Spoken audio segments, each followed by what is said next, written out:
Have you ever wondered how economists and financial analysts gauge the health of the services sector? Two key tools they use are the ISM Services PMI and Flash Services PMI. Let's dive into these fascinating indices. Firstly, the ISM Services PMI, or the Institute for Supply Management Services Purchasing Managers Index. This is a monthly survey of purchasing managers in the services sector. It provides a comprehensive view of services activity for the previous month and is typically released on the third business day of each month.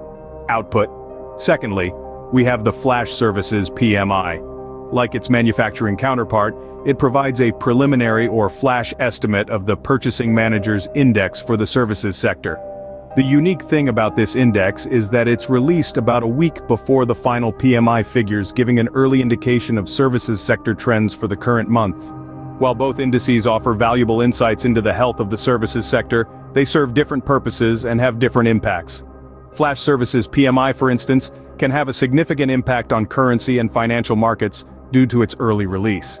It can offer valuable insights into the current economic conditions, and positive surprises in its figures can boost investor confidence, potentially leading to increased investment and higher stock market returns. Moreover, policymakers may use the data from the Flash Services PMI to inform their decisions, such as adjustments to interest rates.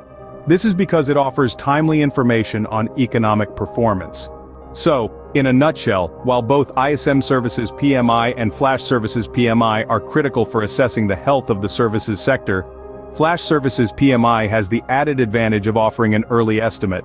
This early insight can influence investor sentiment and financial markets, making it a powerful tool in the economic and financial world.